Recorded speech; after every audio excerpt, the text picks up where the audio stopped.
I was 12 years old when I was taken by my father and stepmother to Afghanistan in January 2005. It was supposed to be a vacation, but I was sold there for $10,000. My passport was confiscated and taken to the Netherlands.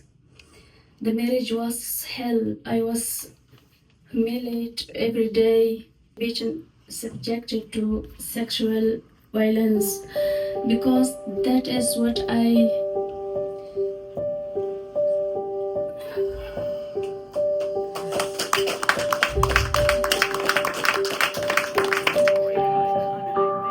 Thank you very much for being here this morning. It's a great honor to welcome you all to this important roundtable on marital captivity, a great violation of fundamental rights that must have no place in our European societies.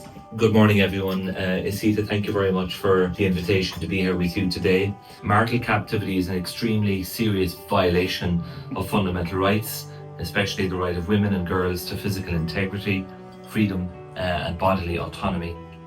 It's also a form of violence against women and girls with severe social and economic implications. And let me be clear, the Commission is fully committed to eradicating these horrible practices. Thank you, Nasita Kanko, for organizing this important discussion and for her commitment to fighting marital captivity. I am really happy that supporting Nasita in her cause is going to become for me some sort of part-time job at the Parliament.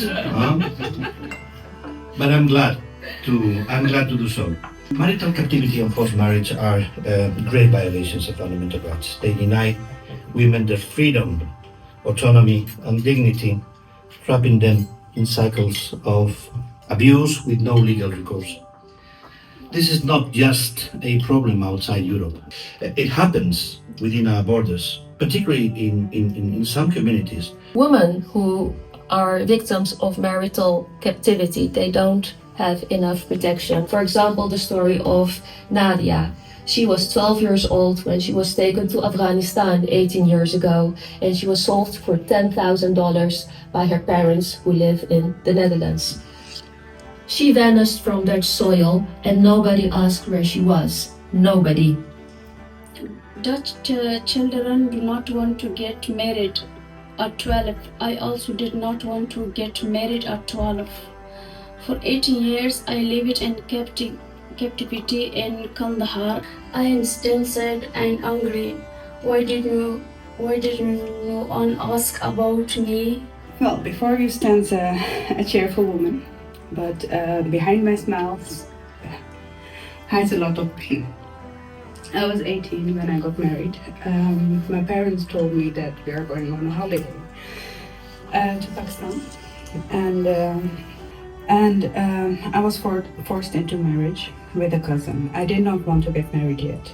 I wanted to return to the Netherlands, where I had a job at the Ministry of the Interior Affairs, working in financial department. Instead, I was locked up for 6 months, beaten, raped every day. At some point,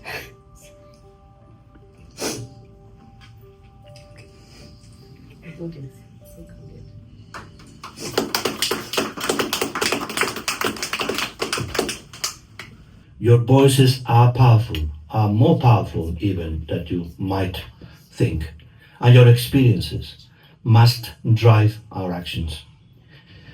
To my fellow policymakers, let us work together to build a Europe where no woman is trapped in a marriage against her will. You are survivors. You never accepted to be victims. You stood up for yourself. And by doing so, you stand up for other women as well, and for our justice system.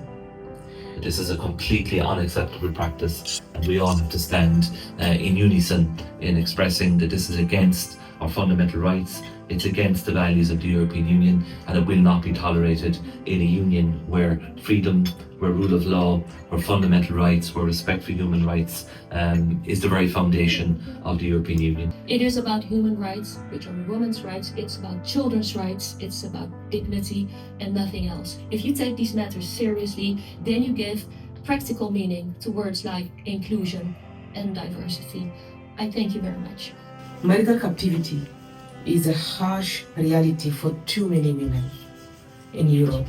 Women who, despite living in democratic countries that uphold gender equality and human rights, find themselves trapped in unwanted and abusive religious marriages and can never leave.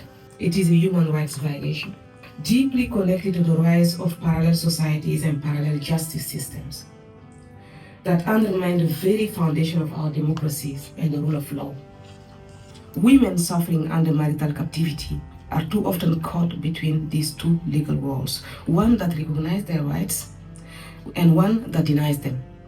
No woman should have to fight for a just legal system. We need to have the same for all of us. Well, thank you, Asita, and thank you so much for your contributions. You couldn't but be moved by your stories, but by your courage and leadership, and by what you have had to endure. And I'm so sorry that you had to endure that, and that the European Union failed you in essence. And we have to make sure we don't fail any young girls or women in the future. The first time we met, you indeed made the promise that one day when I will come in office, I will fix this injustice for you and for all the other girls in Europe who suffer from forced marriages and marital captivity. 13 years. I met so many members of parliament, but you are the only one who kept your promise. Each time when I receive her mail, I get emotional that this lady kept her promise. You are our biggest hope here in Europe and biggest inspiration. Thank you so much for all what you have arranged for so many girls. Thank you.